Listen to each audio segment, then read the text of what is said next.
저녁에 나오시던 분들이 자주 계속 쭉 이어서 나오셔야 되는데 잘 교대로 나오시는 것 같아요. 예. 예. 읽은 말씀 중심으로 해서 오늘 17절, 18절, 19절 시편 44편은 민족 애가 가운데 하나인데 그 장면을 생각하면서 우리 신앙생활을 어떻게 하는 것이 좋은가 생각하면서 은혜를 나누려고 합니다.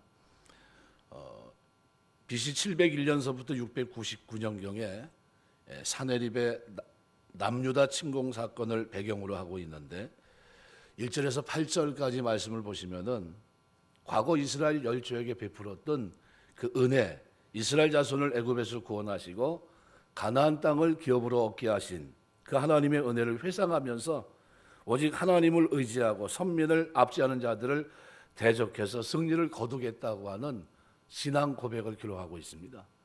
그런데 현실은 넉넉지 못합니다. 그래서 9절에서 16절 보시면 하나님께서 선민을 버리십니다. 유기하심으로 말미암아 이방 민족으로 인해서 고난을 당하는 현실을 하나님 앞에 토로합니다. 이게 어떻게 된 겁니까? 하나님, 우리가 하나님을 섬겼는데 왜 우리가 이렇게 됐습니까? 이 나라가 망하게 됐습니다 하는 내용이에요. 마지막 17절에서 26절은 하나님의 법에 대한 선민의 순종의 사실을 근거해서 이 압제되어 있는 고난, 이거로부터 구속해 줄 것을 호소하는 내용을 담고 있습니다. 그래서 저는 오늘 이것을 중심으로 해서 16절, 요 17절 말씀을 중심으로 해서 생각하면서 은혜를 나누려고 합니다. 하나님은 우리에게 과거를 늘 기억하게 하십니다. 과거를 기억한다는 것은 막연한 과거가 아니라 하나님이 행하신 일들을 잊지 말 것을 요구합니다. 우리가 이스라엘 백성들에게 요구했던 과거의 사건은 뭘까요? 가장 결정적인 사건은 출애굽하는 사건입니다. 10가지 이적을 통해서 그 백성들을 건져내신 사건입니다. 그런데 건져내는 장면에서 이스라엘 백성들에게 믿음이 요구가 됐어요. 믿음을 가르칠 필요가 있었습니다. 하나님이 어떤 분인가, 너희를 인도하는 분이 어떤 분인가, 그거를 나타내 보여줄 필요가 있었습니다. 그래야 믿고 따라오죠. 우리를 인도하시는 분이 이런 분이구나.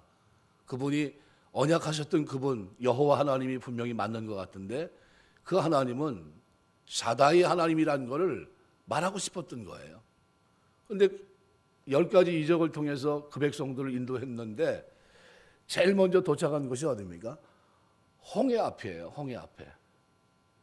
우리가 신앙생활 처음 하면 그런 생각을 합니다. 내가 신앙생활 이렇게 하니까, 내가 하나님 믿고 쫓아오니까 나에게 좋은 일이 생길 거다, 형통한 일이 생길 거다 이렇게 생각했는데 하나님은 우리를 어디로 인도하세요? 제일 먼저 홍해 앞에 갖다 두세요. 홍해 앞에 딱 가니까 무슨 생각이 납니까? 앞에는 바다고 뒤에는 애국 군대고, 죽었구나 이제. 야, 이거 큰일 났다. 이거 어떻게 해야 되지? 돌아갈까?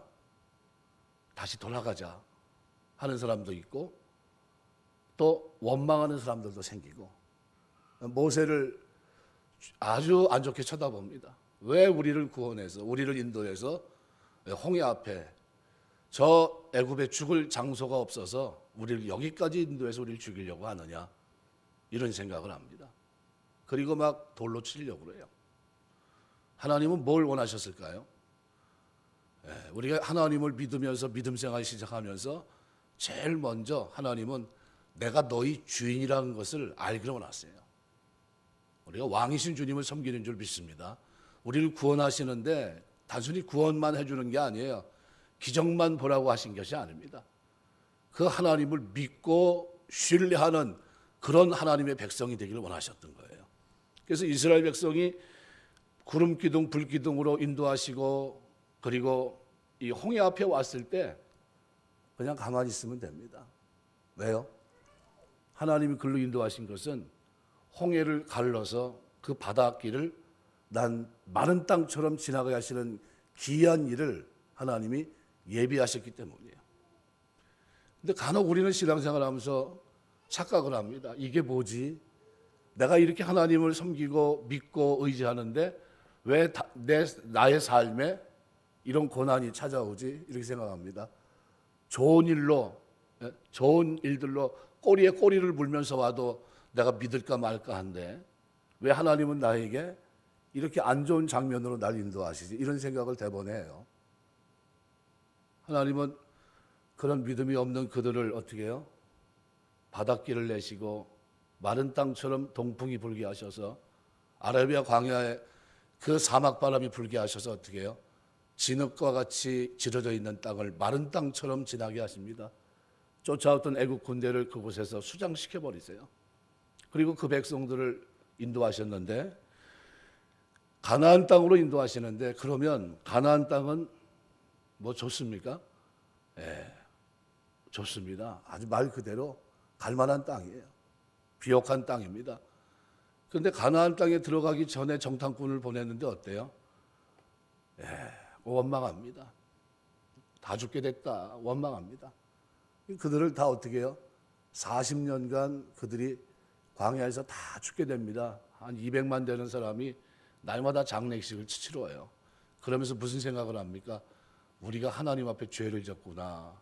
죄를 졌구나. 우리가 이게 지금 아침에 생각하고 있는 시편 78편의 얘기입니다.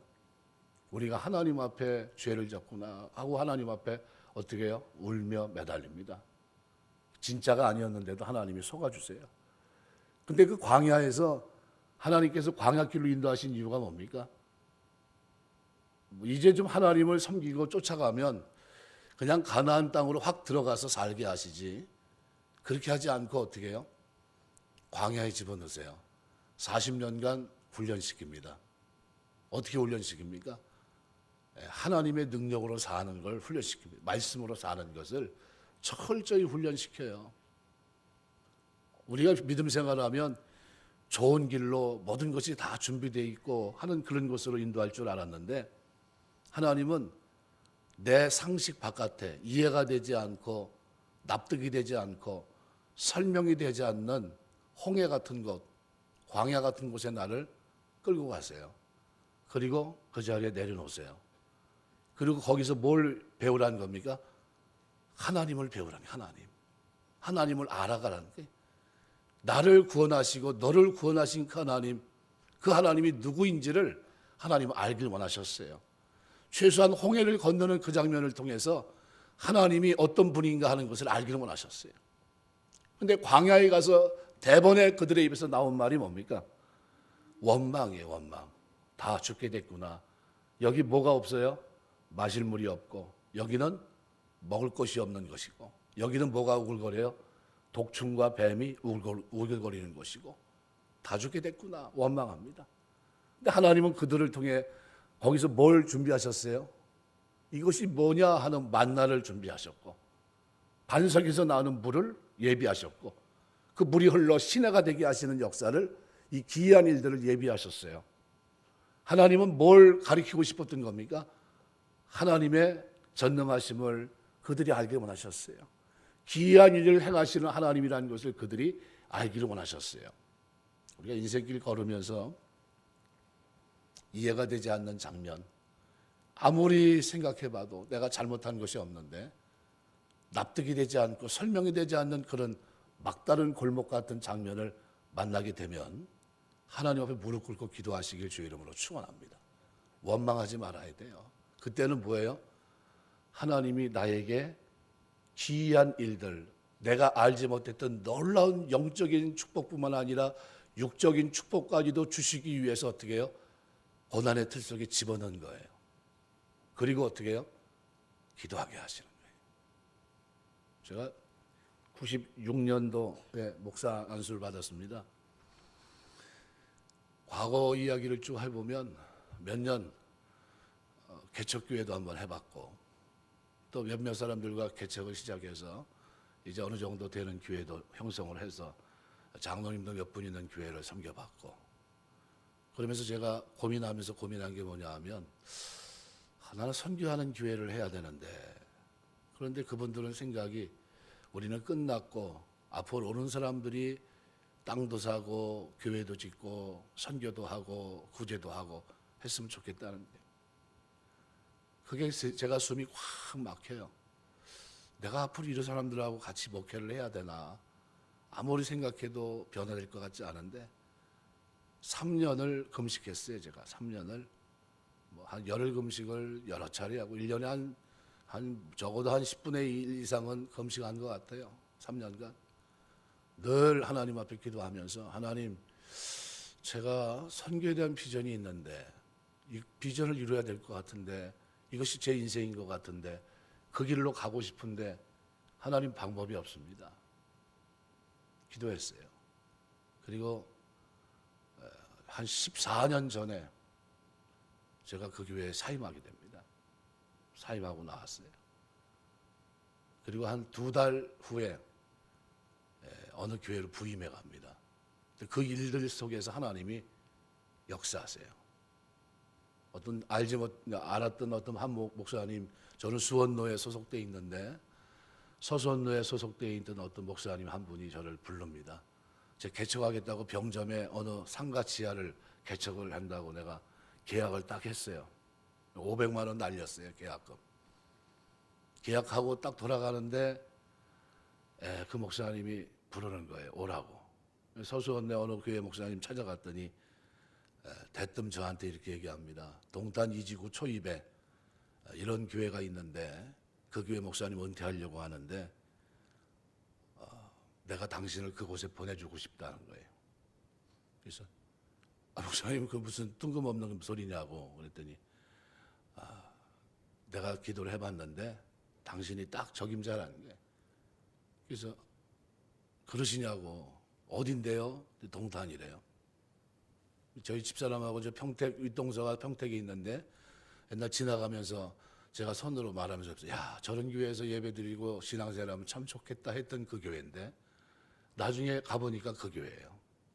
그런데 그 목사님이 3억을 대겠다는 거예요. 은퇴비는 자기가 대고 저를 보내면서 뭐라고 얘기냐면 가서 교회 부흥하면 선교하십시오. 그러는 거예요. 선교하십시오. 제가 한 3년 기도한 제목이 뭐냐면 선교할 수 있는 길을 열어주십시오. 아무리 생각하고 이해가 되지도 않고 납득도 되지 않고 설명되지 않는 그 괴로움 속에서 기도를 했어요. 하나님, 제가 이게 제가 꿈이 아니지 않습니까? 이런 목회는 저는 별로 관심이 없습니다. 선교하고 나누고 하나님을 위해서 펄쩍펄쩍 뛰고 달려가는 그런 목회를 하고 싶지 이거는 제가 꿈꿨던 그런 길은 아닌 것 같습니다. 그리고 기도를 했는데 제가 그렇게 됐어요. 14년 전에 이 교회 부임했고 그 부임한 지 3년 만에 보상 들어갔고 보상받고 나가지 6년 만에 들어와서 그 이후로 7년째 분양받고 그 다음에 교회 짓고 들어와서 지금 2년째입니다. 딱 2년 됐는데 지금 하여간 어린아이들까지 한 300명 넘어요. 작년 250명 이상 출석하고 있고 그러면서 작년에 우리가 결산했는데 2억 8천 되고 그러면서 작년에 처음 시작하자마자 교회 하나 짓고 금년에 아프리카에 교회 3개 짓고 매달 200만 원씩 나가는 이걸 시작했어요. 주는 교회로. 믿음으로 한 겁니다. 올해 교회 이제 상회비가 20만 원이었는데 50만 원으로 올랐어요. 얼마나 좋은지 몰라요. 많이 줄 수 있으니까. 원래는 20만 원이었거든요. 저희가 한 달에 20만 원.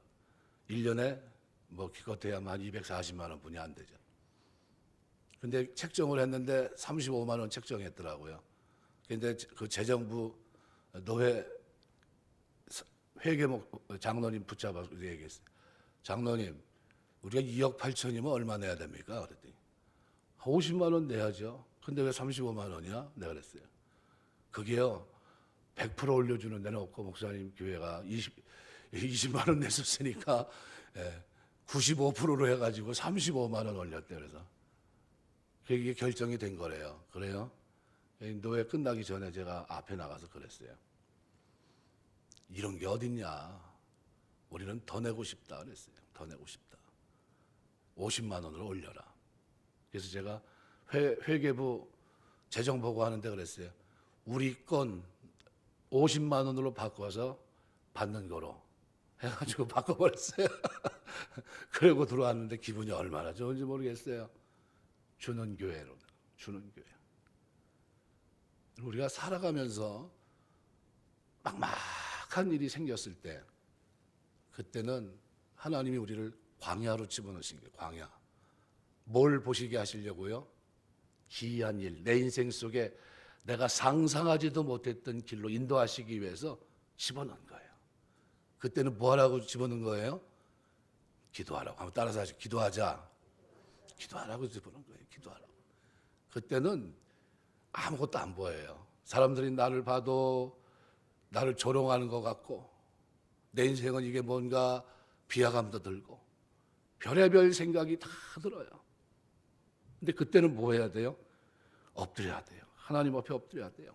하나님은 우리 삶의 조련자십니다.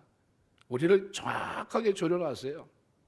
그래서 오늘 시편 44편을 보시면 1절부터 8절까지 말씀에서도 주께서라는 말을 6번이나 반복합니다.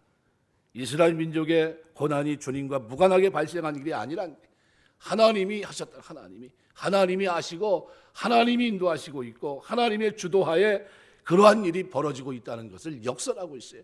하나님이 하시고 하나님이 하셨고 하나님이 인도하시고 있다는 게, 이걸 계속 강조해요. 9절에서 16절까지는 패배를 이야기합니다. 상황이 호전되지 않아요. 점점 위험합니다. 욥기서 2장 9절에 보면 욥이 자기 아내가 그렇게 얘기해요. 당신이 그래도 자신의 순전을 굳게 지키겠느냐? 하나님을 욕하고 죽으라 그래요. 왜 그런 얘기를 합니까? 아주 답답한 환경을 만났잖아요. 자식 다 죽고 재산 한꺼번에 홀랑 날아가고 완전히 패가망신한 것 같아요. 근데 욥은 뭐라고 대답합니까? 욥기 2장 10절 보면 이렇게 말해요. 그대의 말이 어리석은 여자 중 하나의 말과 같도다. 우리가 하나님께 복을 받았은즉 재앙도 받지 아니하겠느냐. 알 수 없는 고난, 재앙 앞에서 그는 어떤 태도를 취합니까? 주신 자도 여호와시요 취하신 자도 여호와시니 여호와 이름이 찬송을 받을지어다. 고난 앞에서도 무릎 꿇고 있어요. 하나님, 제가 하나님의 은혜로 크게 부자가 됐는데 하나님의 은혜 속에서 또 가장 가난한 자가 됐습니다. 다 잃어버렸습니다. 그런데도 어떻게 해요? 자세가 바뀌지 않아요. 하나님을 향한 태도가 바뀌지 않습니다. 오늘 본문에 기록된 17절이 바로 그런 내용이에요. 이 모든 일이 우리에게 임하였으나 우리가 주를 잊지 아니하며 주의 언약을 어기지 아니하였나이다. 지금 왕창 망했어요. 예루살렘만 남고 나머지는 다 넘어졌어요. 눈앞에 진짜 하나님이 살아계신가 싶을 정도의 그냥 나라가 풍정등화의 위기 속에 있어요. 그래서 마치 올라가서 하나님 앞에 기도를 드리는 그 모습이 24절, 25절 보면 이렇게 기도합니다. 어찌하여 주의 얼굴을 가리시고 우리 고난과 압제를 잊으시나이까? 우리 영혼은 진토 속에 파묻히고 우리 몸은 땅에 붙었나이다. 납작 엎드려서 내 영혼이 어떻게 땅 밑에 있다는 게, 사람이 밟고 지나가는 땅 밑에 내 머리가 있다는 거예요. 그러면서 하나님 앞에 엎드려 내 몸이 땅에 붙어 있다는 게 아무 의미가 없다는 겁니다. 근데 그 하나님 앞에 구합니다. 그 자리에서, 광야 같은 그 자리에서 하나님 앞에 뭐 하고 있어요? 기도하고 있어요. 그러면서 17절은 그렇게 말해요. 이 모든 일이 우리에게 임하였으나 우리가 주를 잊지 아니하며 주의 언약을 어기지 아니하였나이다. 언약을 지킬 만한 환경입니까? 아닙니까? 지킬 만한 환경이 아니에요. 풍전등화입니다. 완전히 다 무너졌어요. 그런데도 그런 중에도 뭐를 잊지 않아요? 주께서 행하신 옛적 우리 조상들에게 행한 기이한 일들을 잊지 않는 거예요. 그래서 기억하고 있어요. 하나님 그 은혜가 우리에게 필요합니다. 그래서 그런 은혜를 바라보면서 시인이 어떻게 해요? 하나님 앞에 구하고 있어요. 과거의 언약을 기억하고 있고 그 언약을 위해서 하나님한테 어떻게 해요? 마지막 26절은 이렇게 말합니다. 일어나 우리를 도우소서. 주의 인자하심으로 말미암아 우리를 구원하소서. 주의 인자하심 뭡니까? 헤세드예요. 헤세드. 주의 무한한 긍휼, 영원한 사랑, 자비하심으로 우리를 구원해 달라는 거예요. 그리고 하나님 앞에 엎드려요. 이것이 시인의 모습이에요. 시인의 모습. 우리 신앙생활은 그래서 하나님 의지하는 거, 끝까지 하나님 앞에 무릎 꿇는 거, 이게 신앙생활 잘하는 겁니다. 우리가 볼 때는 화려하게 뭐 보이고 이럴 것 같은데 사실은 화려한 게 별로 없어요. 신앙생활을, 믿음생활을 표현하면 결혼생활과 똑같은 겁니다. 혼자 사는 건 편하잖아요. 근데 그때서부터 누가 생겨요? 주인이 생깁니다. 주인. 우리에게 하나님이 생겼어요. 하나님이. 이제는 내 뜻이 아니라 누구 뜻에 맞춰야 돼요? 아버지 뜻에 맞춰야 돼요. 아버지 생각에. 그래서 그때서부터 어떻게 해요? 내 상식과 내 범위를 뛰어넘는 하나님의 뜻이 내 삶을 힘들게 만듭니다. 그런데도 어떻게 해요? 우리는 엎드려야 돼요. 그래서 시인은 1절에서 시편 44편 1절에서 하나님의 언약을 기억함으로 시를 시작했는데 26절에서는 하나님의 언약적 사랑인 인자하심에 의지하는 것으로 시를 마칩니다. 그러니까 그가 뭐를 믿는다는 거예요? 하나님의 언약을 믿는다는 거예요. 하나님의 과거 이스라엘 백성들에게 언약을 맺어주셨고 그리고 그들을 신실하게 구원하셨던 기이한 일을 행하셨던 애굽에서의 기적들을 지금 그가 믿는다는 거예요. 이 믿음을 그대로 가지고 있어요. 나중에 어떻게 됐을까요? 사내립 군대가 쫓아왔는데 18만 5천을 어떻게 해요? 하루 밤밤에 하나님의 천사들이 그를 쳐서 물리쳐 주십니다. 깜짝 놀랄 만한 일을 누구에게 주세요? 이렇게 주세요. 신앙생활은 그래서 우리가 살아가는 동안에 고난이 없으면 편안하게 신앙생활 것 같은데 고난이 없으면 하나님의 기이한 일들을 경험하지 못합니다.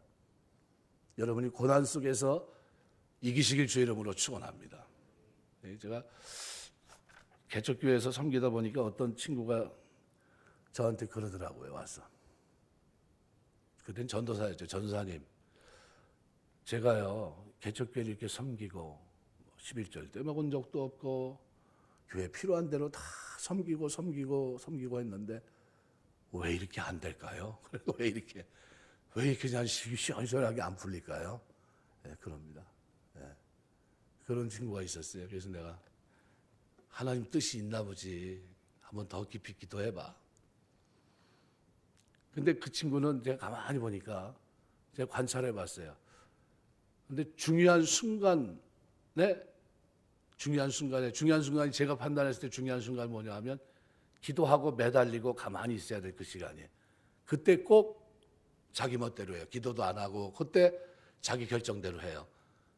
그때 좀 물어보고 전도사님 어떻게 했으면 좋겠습니까? 물어봤으면 제가 끝까지 인내하고 있어봐. 좋은 결과 있을 거야. 그랬으면 그 시대에 그 친구는 벌써 아파트 한 2채에다가 그때만 해도 그런데 다 지금 저기 날아가고 그리고 난 후에 또 찾아와요. 기가 막히게 그냥 망가뜨리고 난 다음에 찾아와가지고 저한테 뭐라냐면 그때 그 잘못한 것 같아요. 이렇게 얘기를 해. 그래서 뭘 잘못한 것 같은데 그랬더니 글쎄 전사님 생각은 어떠세요? 그러는 거예요. 그래서 내 생각은 그때 그냥 가만히 있었으면 그냥 하나님이 복 주셨을 거라고. 움직이지 말았어야 되고 기도하고 매달리고 있었으면 돼. 그랬으면 됐는데 그거를 팔아서 뭐 한다고 하고 막 하면서 결국은 다 망가진 거야. 그거 안 했으면 지금쯤 이것도 되고 저것도 되고 아파트 2채도 살아있고 상가 산 것도 되고 다 됐을 거다 내가 그렇게 얘기합니다. 지금은 이제 다른 곳에서 신앙생활하고 있는데 보면 안타까워요.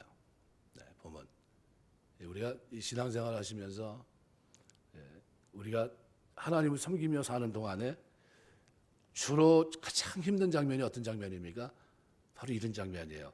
이건 내가 지금 믿음 생활하면서 내가 말씀대로 사는데 계속 이렇게 살아가야 될까?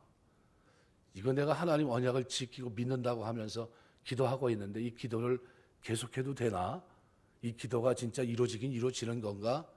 뭐 때문에 그럴까요? 환경이 나를 너무 힘들게 하니까 과연 하나님이 살아계신가? 라는 질문을 던지게 되고 왜 내 삶에는 이런 은혜가 없지? 이런 질문을 던지면서 큰 고민 속에 빠져요.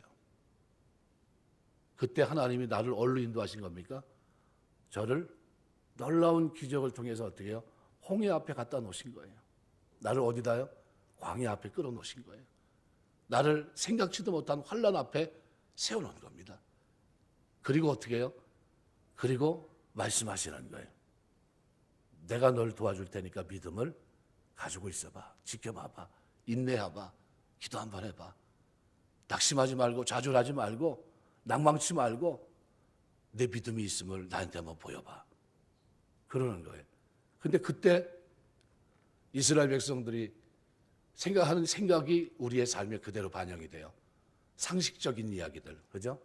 하나님 우리를 구원했으면 왜 이런 데로 인도하지? 이 광야에 먹을 것도 없는데 마실 물도 없는데 거할 집도 마땅치 않은데 왜 이곳으로 인도했지? 이럽니다. 답이 없어 보여요. 근데 하나님은 어떻게 해요? 신발이 헤어지지 않게 옷이 떨어지지 않게 하셨고 만나와 비추라기로 하나님은 배불리게 하셨고 반석에서 나는 물로 만족하게 하셨고 시내가 흐리게 하시는 축복을 기이한 일을 경험하면서 하나님의 살아계심을 믿고 확신하고 의리하며 살 수 있는 인생으로 그를 인도하시기만 했던 것. 하나님을 아는 길로 더 큰 축복의 길로 인도하시기 위해서 그를 어떻게 해요? 끌고 가셨던 거예요. 그런데 그 자리에서 어떻게 해요? 그만 주저앉고만 안 돼요. 주저앉고 돌이키고 하나님 뜻대로 살지 못하고 그런 경우예요. 우리가 신앙생활하면서 하나님 앞에 기도해야 될 자리가 있어요. 기도해야 될 자리, 무릎 꿇어야 될 자리. 그때는 어떻게 해야 됩니까? 그 자리를 떠나지 말아야 돼요. 그리고 묵묵히 하나님 앞에 엎드려 있으면 하나님이 그 고난에서 나를 끌어내시고, 그죠? 내가 흔들리지만 않으면 어떻게 해요? 여러분에게 계획한 기이한 일을 여러분에게 베푸실 줄 믿습니다. 이게 하나님의 은혜예요. 헤세드의 은혜. 근데 이것을 경험하며 사는 사람이 신앙생활을 하는 겁니다. 그런데 이것을 경험하지 못하는 사람들은 종교인이에요. 종교인. 종교인이란 뭐냐 하면 20세기 존 메가다가 얘기한 대로 벤치 워머를 말합니다. 교회 와서 은혜는 받는 것 같아요. 그런데 자리만 따뜻하게 뒤펴놓고 다시 돌아가는 사람들. 그 사람들을 종교인 벤치 워머라는 표현을 통해서 그렇게 표현하고 있어요. 은혜는 받는 것 같아요. 기쁨으로 받는 것 같아요. 그런데 정작 중요한 순간 하나님의 축복에는 이르지 못해요. 열매를 맺지 못합니다. 왜요? 고난 너머에 있는 기이한 일을 경험하지 못하기 때문에. 왜냐하면 그것을 견딜 만한 힘이 없기 때문에. 바라볼 만한 기도의 힘이 그에게 없고 하나님의 언약, 그 하나님의 신실하심을 믿고 의지하는 힘이 그에게 결여되어 있기 때문이에요. 결국은 하나님 안에 그 은혜 자리에 왔지만 존귀에 치였지만 깨닫지 못하는 사람은 멸망하는 짐승과 같다고 했는데 바로 그런 거예요. 열매를 맺지 못합니다. 말씀을 맺겠습니다. 그래서 우리가 오늘 44편의 말씀을 제가 간략하게 설명을 드렸는데 여러분 주님 섬기면서 하는 동안에 혹시 고난이 다가왔으면 낙심하지 마세요. 그리고 이 고난이 나에게 주시는 하나님의 놀라운 기이한 일을 경험할 수 있는 축복의 계기로 만드셔야 돼요. 그때 기도하셔야 돼요. 그때. 베드로가 예수님을 만났죠. 오병의 기적을 일으키고 배를 타고 가라고 그래요. 밤새 가는데 못 가요. 왜요? 폭풍이 대작했으니까. 그런데 그 밤 누가 오세요? 무리를 걸어서 누가 오세요? 주님이. 견디고 있는 그 밤에 주님이 오세요. 그런데 다른 제자들은 엄두를 내지 못하는데 베드로가 뭐라고 얘기합니까? 주시여든 나를 오라 하소서. 지구상에 최초로 예수님 다음에 무리를 걷는 사람이 누가 됐어요? 베드로가 됐습니다. 베드로가. 네, 무리를 걷는 축복이. 말씀을 순종하고 배를 타고 건너편에 가 있으라는 말을 듣고 갔는데 가는 중에 그 앞에 닥친 환난은 뭐예요? 앞으로 전진이 안 되는 어부 출신인데도 배를 몰고 나가지 못하는 그런 밤새도록 헤매는 그런 어려움 속에 있었어요. 근데 하나님은 뭘 계획하셨어요? 무리를 걷는 축복. 그거를 하나님은 기이한 경험을 주시려고 하나님 그렇게 하셨던 거예요. 그리고 그 자리에서 다시 믿음이 자라갑니다. 믿음이 자라가요. 하나님을 알아가고. 우리 신앙생활은 하나님 아는 게 얼마나 많이 아느냐. 많이 알면 흔들림이 없어요. 여러분이 부모님을 알면 아는 것만큼 어떻게 해요? 효도하게 돼 있어요. 그죠? 우리 부모님이 힘들구나. 우리 부모님이. 예. 구멍난 신발을 신고 다녔던 부모님의 그 바쁜 발걸음을 봤던 그 자식이 이 부모가 자신을 위해서 헌신하는 그 모습을 보면서 그 자식이 그릇된 길로 가겠습니까? 가지 않습니다. 예. 그 부모의 어떻게 하면 그 기대에 부응할까 하는 생각을 가집니다. 우리가 고난, 환난, 시련이라고 하는 이 틀 하나님께서 우리에게 주실 때 그것은 나를 축복하기 위한 길이라는 사실을 여러분이 기억하시고 그때 주님 만나는 은혜가 있게 되시길 주의 이름으로 축원합니다. 그때 기도하셔야 돼요. 그때 믿음을 지켜야 되고 그때 엎드려 있어야 돼요. 그럴 때 하나님이 붙잡아 주시고 내가 상상하지도 못했던 축복의 길로 끌어가십니다. 이해가 되지 않고 납득이 되지 않고 설명이 되지 않는 그런 자리, 그 자리는 누가 끌어놓은 거예요? 하나님이. 누구 때문에? 나의 믿음 성장을 위해서 하나님이 글로 끌어다 놓은 거예요. 그때는 아무하고 대화할 필요가 없어요. 하나님 옆에 엎드려야 돼요. 바로 한나처럼 기도해야 돼요. 그때는 방법이 없어요. 아무도 자기를 알지 못하지만 그 어려운 자리에서 자식을 못 낳는 자기 안타까움을 가지고 매달리는 수밖에 없어요. 그러다 축복을 받는 겁니다. 하나님은 그에게 뭘 예비하셨어요? 기이한 일을 예비하셨어요. 사무엘을 예비하고 계셨어요. 한나가 뭐 하기를 원하셨어요? 믿음을 지키고 기도하기를 원하셨던 거예요. 그리고 하나님 앞에 엎드려 하나님 앞에 날마다 기도하고 매달렸더니 하나님 마침내 어떻게 해요? 하나님과 뜻이 통하게 되고 하나님의 사정을 알게 되고 그러면 하나님 저에게 자식을 주시면 제가 드리겠습니다. 이렇게 된 거예요. 하나님은 고난이 아무 이유 없이 주지 않습니다. 하나님 앞에 갈 수 있도록 가까이 올 수 있도록 하나님은 고난을 우리에게 주시는 거예요. 그 고난이 그 환난이 시련이 여러분에게 복이 되시길 주의 이름으로 축원합니다. 기도하겠습니다.